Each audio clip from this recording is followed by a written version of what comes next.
Assalamu alaikum wa rahmatullah. Le prophète Sayyidina Mohammed sallallahu alayhi wa sallam disait: la situation du croyant est vraiment étonnante. Tout ce qui le concerne est merveilleux. Quand, devant un malheur, il fait preuve de patience, cela lui sera bénéfique. Et quand, dans un moment de joie, il se montre reconnaissant envers Allah subhanahu wa ta'ala, alors cela lui sera également bénéfique. Et il rajoute: cette chose n'est réservée qu'aux croyants. La patience, en fait, devant l'épreuve, encore faut-il que ce soit une épreuve, c'est tout un état d'esprit.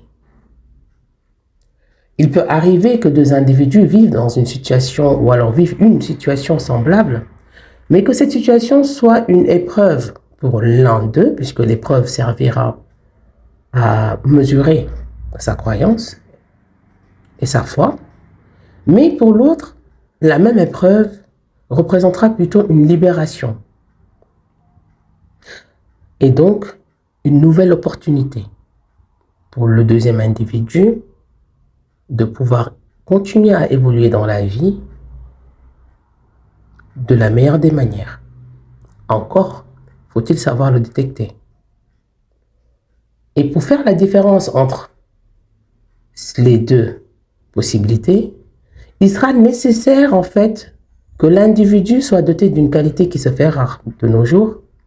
C'est la sincérité accompagnée d'un attachement. En Wolof, en général, on va dire à peu près, c'est ce qu'on appelle par parlo. C'est-à-dire que la personne doit être capable d'analyser sa vie, ou ce qui se permet d'analyser la vie des autres, c'est-à-dire d'analyser la vie de l'autre, sans faire de par parlo, c'est-à-dire avec une sincérité et en ayant tous les éléments nécessaires, ce qui est rare.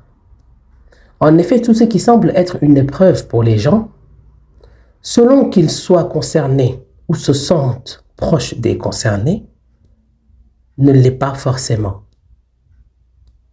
L'être humain aime s'entêter à croire qu'Allah subhanahu wa ta'ala décide et applique sa sentence et que celle-ci, donc cette sentence, sera forcément sous la forme qu'il avait demandée. Et pourtant, nous savons tous qu'Allah subhanahu wa ta'ala peut accepter une prière sous la forme qu'on l'a demandée, ou alors nous la réserver yawm al-qiyamah, ou alors nous l'accepter et nous donner quelque chose de mieux. Donc pour être patient, il faut être dans l'attente d'une chose. Mais il faut faire attention que cette chose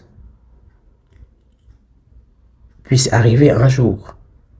Attendre d'avoir un travail où on peut être payé 15 000 euros par mois alors qu'on n'a pas les compétences d'un travail qui vaut 3 000 euros par mois, on peut toujours attendre. Ce n'est pas en étant patient qu'on obtiendra ce boulot. Donc la patience, ce n'est pas le fait qu'un individu vive une situation qui semble être terrible aux yeux des autres, parce que ce qu'une personne vit, elle est la seule à savoir ce qu'elle est, et qu'on voit l'individu évoluer dans cette situation-là, qu'elle est forcément en situation de patience. La patience, ce n'est pas l'art d'attendre, absolument pas. La patience, c'est une question de foi.